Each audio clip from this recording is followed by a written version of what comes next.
the initiative. But in order to do that, you have to, can I say, I'm just going to elaborate a little bit about this. You have to sort of somehow put yourself in the other person's position. See, and that's what's not natural to us, and that is what I think is the core part of this heavenly thinking, or this thinking from above. You have to choose to set your mind that way, to think not just about me, but about the other person. And see, it doesn't matter who the other person is, anybody, whoever you happen to be interacting with. Because you interact with people all through the day. Isn't that right? Sometimes just in passing, sometimes more permanent commitments in relationships, but whoever it is, it takes a choice to project yourself into that person's place and think about, for instance, before I react or before I say something to them, how's that going to feel? How's that going to sound to that person? That takes a little bit of thought and effort, doesn't it? I think that's what Jesus is suggesting. Now, guys, you can go back to King James again. I'm going to read a little bit here. Now, what I just said to you, think about that and see if that applies to what he's getting ready to say. Verse 32. For if you love them which love you, what thank have you? For sinners also love those that love them. In other words, if you think about, if you love people with the idea in mind of, see what he said, if you love them which love you, that's kind of a self-oriented way of loving, isn't it? I love you because you love me. Now, if that's the way you interact, then as soon as the person doesn't react the way you want them to, then you don't love them anymore. Yeah.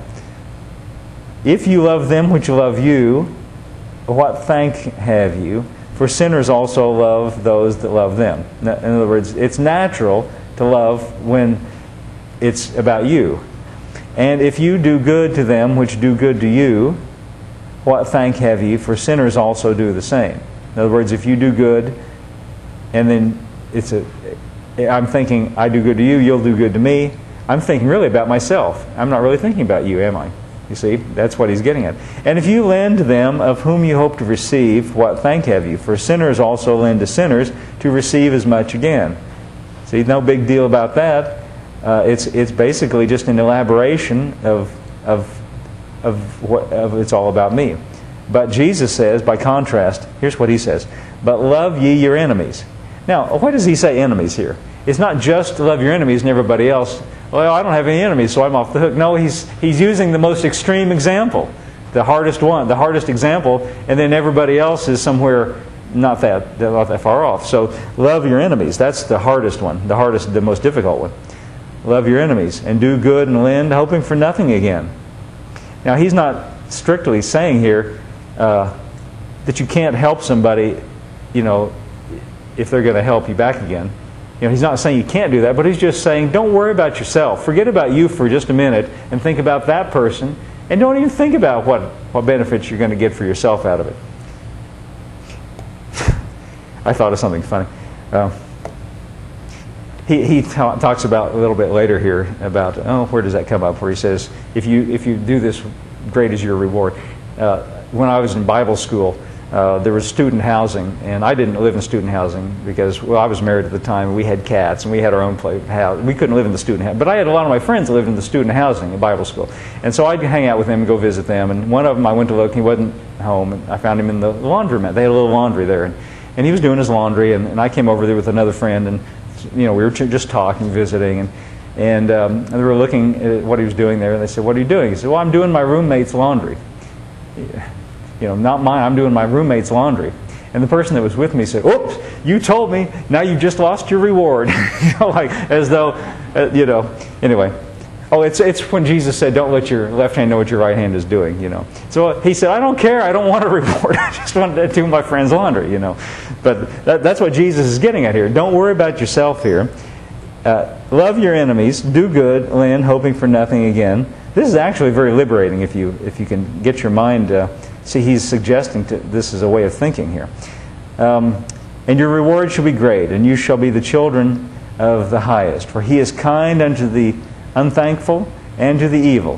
What he's saying here is, when you set your actions and your attitude and your mind this way, you're acting like God acts, because this is what God is like. Now, this is a revolutionary and radical picture, even for Christians. I think most Christians don't really see God this way. I think most people Even though they ought to know better, I think, you know what I think? I think people have this imaginary vision of God. He's got a long robe, and he's got a long white beard, and he's kind of half mad to some varying degree, kind of looking around over there. Aha, I caught you. You thought you got away with it. I'm going to get you. I'm sending down some misfortune for you. Here Jesus said he's kind to the unthankful and to the evil. Not he's trying to get them. Not he's cursing and bringing misfortune into the lives of the unthankful. It says he's kind to the unthankful and the evil. Now, I hope that we're not unthankful and we're not evil in relation to God. What that's saying is he's kind to us too. You know, not only is he not mad at people in the world. This is why I can't buy it when I hear people get on the television whenever something bad happens and say this is God's judgment. Because Jesus said he's kind to the unthankful and to the evil. I don't think he's out there causing misfortune and tragedy. There is misfortune and tragedy, all right. I just don't think God's behind it. I just don't think I think he's behind healing and making things better, don't you? Yeah. Well, Jesus says so. That's what I get from this. Verse 36. Be ye therefore merciful, as your Father is merciful. Before you came in this morning, I was sitting in the office reading this in other translations, and I found out the word merciful there in most other translations is translated, listen to this, sympathetic. You ever think about God that way? He's sympathetic. He's not hard-hearted or indifferent. He's sympathetic to us. It says, be therefore merciful as your Father is merciful. Be sympathetic, just like God is sympathetic. He's recommending to us an attitude that comes from above. It's like God has. Now, think about what it means to be sympathetic.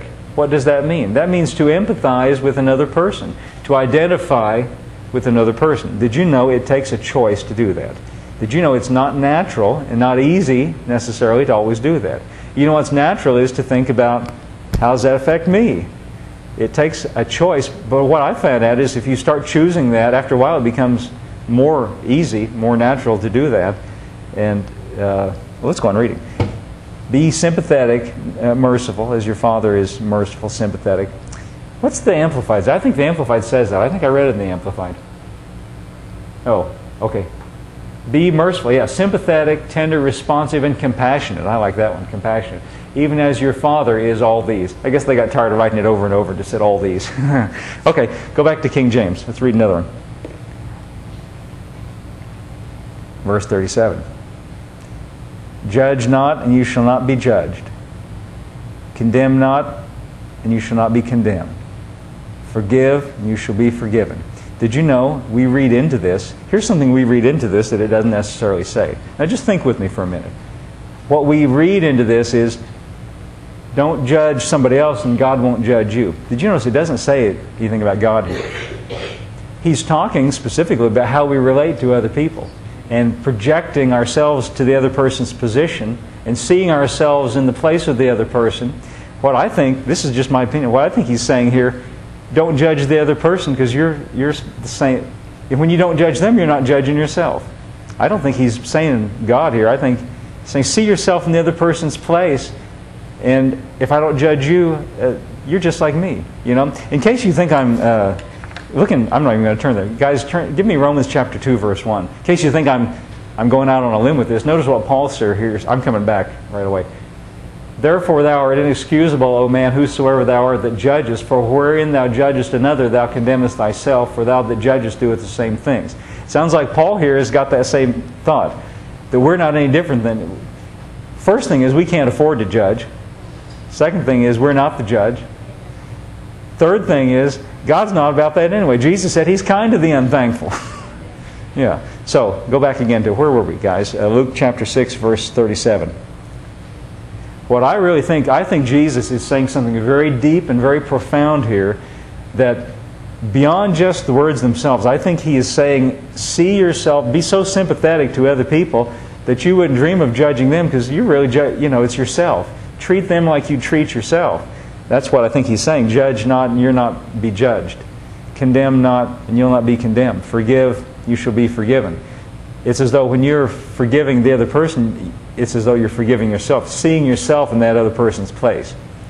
Given it shall be given unto you, good measure, pressed down, shaken together, running over, shall men give. It almost seems to me like he's talking about something on a human-to-human relationship.